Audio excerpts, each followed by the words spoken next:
All right, welcome back, class. We are in week 2 of our term.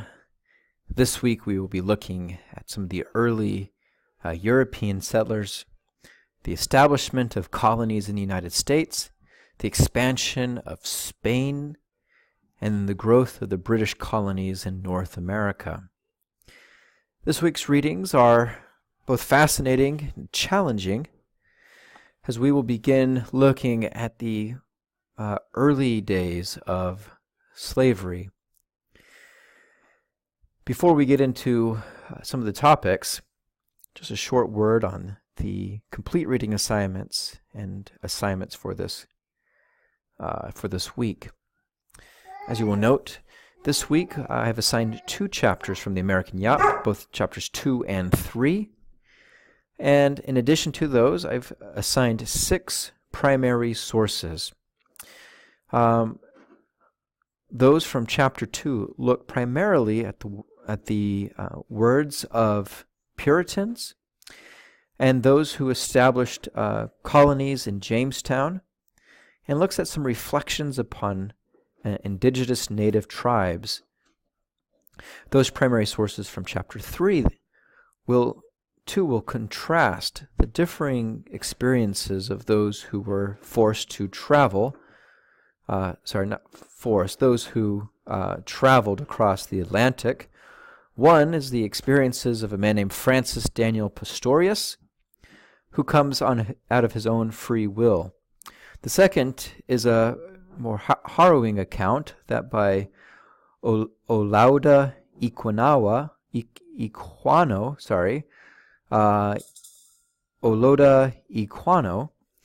who describes in graphic and difficult language his experience as a slave passenger traveling across the Middle Passage. As the reading assignments this week are heavier than in week 1, the written assignments are a little bit shorter this week. There is another reading quiz number 2, which will cover both chapters and primary sources. It's a total of 16 questions. It is timed at 20 minutes. And also you will have a primary source analysis to submit from a primary source of your choosing. Now, quickly, a short reflection on performance from week 1. First, it was a pleasure to get to meet you. It was a pleasure to watch your videos. Many of you are, I sense, nearing graduation. Some of you are at the beginning of your academic studies. This is a wonderful, great opportunity, and I love the complexity and the diversity within the class. It should make for some excellent discussion board forums, as we have an opportunity to share from our various backgrounds and experiences.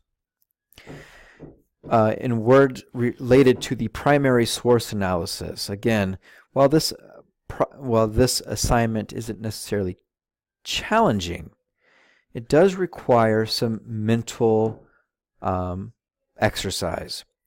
The questions in part 6 of the assignment do force you to think, to look at what you have read, to consider its purpose, to consider the agenda or the bias, and to reflect upon how that may have been determined based off of questions about audience and purpose.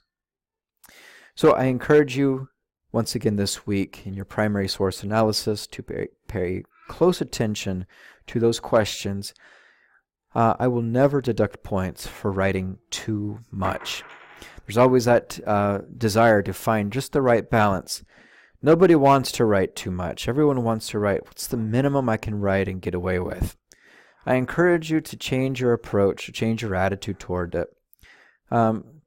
Consider the questions, consider what you know, and prove to me your ability to think critically about these primary sources. All right, well, this will be an exciting week. I look forward to seeing your responses as we engage a little bit more in early 16th and 17th century American history. As always, should you have questions regarding the materials, I am just an email or phone call away. Good luck to you this week. Signing off, this is Professor Ellsworth.